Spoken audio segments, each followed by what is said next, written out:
High বন্ধুরা, প্রতিদিনের মতো আমি একটা নতুন ব্লগ নিয়ে আবার চলে আসলাম। আসলে আজকে সব কিছুই যেন আমার দেরি হয়ে গেছে। সকাল থেকে মর্নিং ওয়াক জানানো কি তারপরে সবই দেরি হয়ে গেছে। আমি 12:30টায় ভিডিও ছাড়ি, সেই জায়গায় আজকে কটা বেজে গেল দেখো। তো আমি আজকে অত কথা না বলে আমি আজকে কি রান্না করেছি তোমাদের একটু দেখাই। দেখো, আজকে কিন্তু আমি নিরামিষ রান্না করেছি। এই যে ভাত, এই নিরামিষটা শুধু আমার জন্যই, কারণ হচ্ছে ছেলে আর ওর বাবা কিছুতেই নিরামিষ আজকে খাবে না, তাই ওদের ডিমের ঝোল ভাত করে দিয়েছি। আর সকালে চাউমিন করেছি, সেটা তো তোমাদের দেখিয়েছিলাম। আর এই করেছি হচ্ছে মুগের ডাল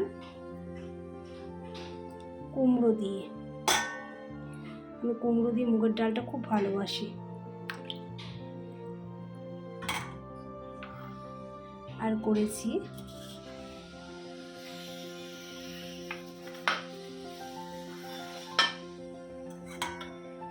আজকে বেশি কিছু করতে পারিনি, যেহেতু নিরামিষ, তার জন্য। এই দেখো, এটা কিন্তু ঢোকার ডালনা করেছিলাম, তো ঢোকাগুলো সব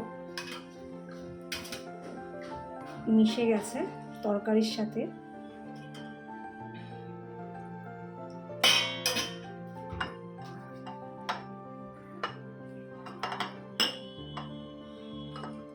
আর করেছিলাম ধোকা ভাজাটাকে রেখে দিয়েছিলাম,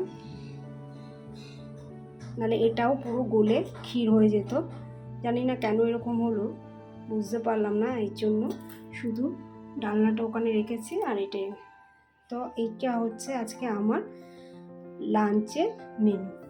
তো কেমন হয়েছে তোমরা কিন্তু অবশ্যই জানাবে।